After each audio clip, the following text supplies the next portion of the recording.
Netflix shares fell as much as 11% after its first quarter report fell short of expectations. The weak results came off the back of a record year for the company, which was boosted by coronavirus lockdowns and stay-at-home orders. With other streaming services catching up fast, Netflix wants to keep its subscribers logged on by ramping up original content. Vous avez été dans quel centre? Moi, c'est ce qui m'étonne. Quand j'étais petit.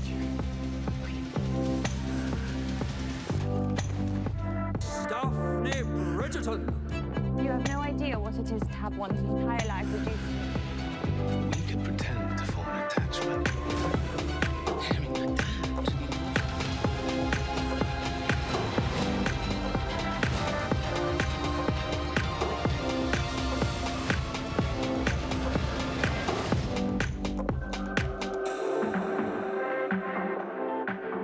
We believe paid membership growth slowed due to the big COVID-19 pull forward in 2020 and a lighter content slate in the first half of this year due to COVID-19 production delays. We continue to anticipate a strong second half with the return of new seasons of some of our biggest hits and an exciting film lineup.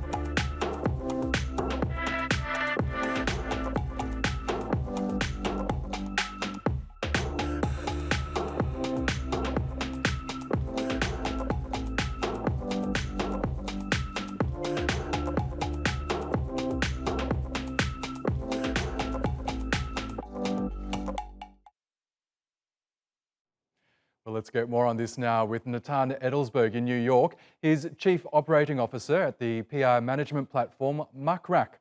Welcome back to the program, Natan. Now, we all expected that subscriber numbers for Netflix and other streaming services might take a hit as lockdown measures across the globe were being lifted, but it looks like Netflix grossly underestimated that impact. It was expecting about 6 million new subscribers last quarter. It managed to get just under 4 million. How did they fall so short? They definitely didn't get the results they had hoped for. And, when they were asked, I think they flat out are blaming the pandemic, which I think is true. A lot of the content they planned on launching had to be delayed and is now going to be in the second half of the year.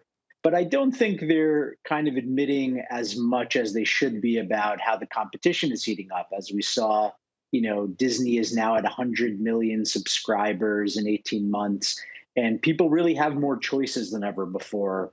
But even though the results weren't as good as they had hoped for, I think the real thing to remember is that Netflix is not really yet competing as much with Disney Plus or HBO Max as it is with linear television or theatrical releases. And I do believe they're still going to have a lot of potential for growth. And I also think that's the reason why we see their financials doing so well, and the fact that they still brought in a ton of positive revenue, making them poised to spend 17 billion on content.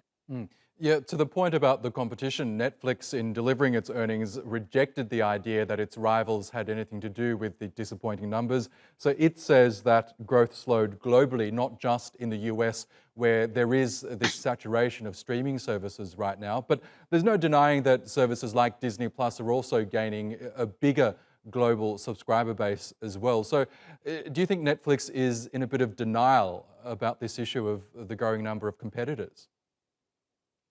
I think they are in a bit of denial. I also think they're right in that they don't really have to worry about it so much yet.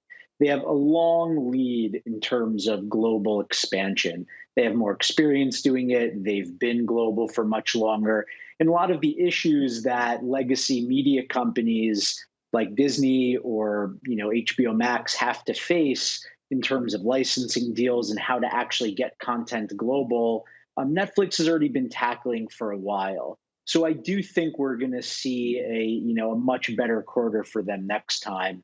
But I also think them not mentioning that their competitors are a factor at all is just simply not true. And I think that the proof is in the numbers that we saw from the other streaming services. But I do think they're right in that the major reason for their slowed growth is just the fact that they had this huge surge at the beginning of the pandemic when everyone was at home.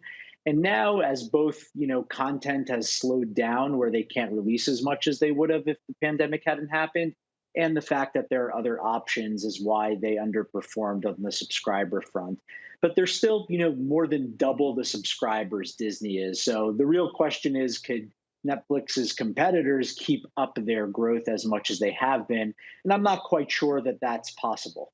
It was interesting to look at its predictions for the current quarter. It really reported some grim forecasts. So that it expects about just 1 million new customers in this current quarter, which would be the company's lowest total on record. It also expects basically 0 new subscribers, both in the US and Canada and the Latin America regions. Does that suggest that perhaps Netflix has peaked in that region, and what does it need to do in order to revive subscriber numbers, not only in the Americas, but across the globe?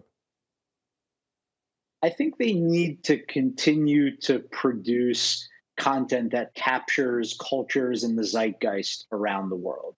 Bridgerton was a huge success, as we saw, but I think they need more of those, and they need to continue to produce the type of content that keeps them on the center stage as a brand name. I also think they need to continue to evolve the way their product works. They talked about in their earnings about making sure that the people who are authorized to log in are the ones using those. I think they're admitting that sharing of accounts is having an impact on their subscriber growth, but they're also saying they don't want to create a bad consumer reputation by just starting to kick everyone out. So I think we should all pay attention and have some faith in Netflix as a product company, that they're going to be able to, in a good way, keep people out of logging into accounts that shouldn't be there and focus more on family plans, adjusting pricing models. And I think we're going to see that help with their subscriber growth. I think we all know people who share Netflix logins, and I think Netflix is admitting that's a reality too. Now, as you pointed out, Disney Plus is the distant second with about 100 million users, but it's only been around for barely, or just over a year, I should say, whereas Netflix streaming has been around for more than a decade with its 210 million subscribers. Should Netflix be worried about losing the top spot?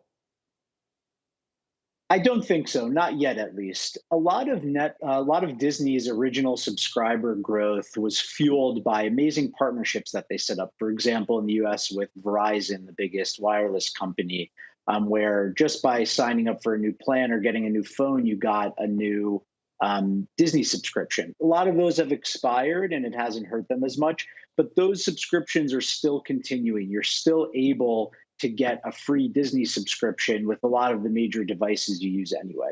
So I'm paying attention to see, what happens when you're really forced to pay for it. And I don't know if we truly understand how much of Disney's subscribers are the ones on that free trial versus the ones that actually paid. To Disney's credit, they've really captivated, the youth market, children's content in a way that no one else can. And so I think when it comes to being the #1 destination for children, that Netflix should be worried about. Okay, Natan Edelsborg, we'll have to leave it there, but thank you again for sharing with us your analysis.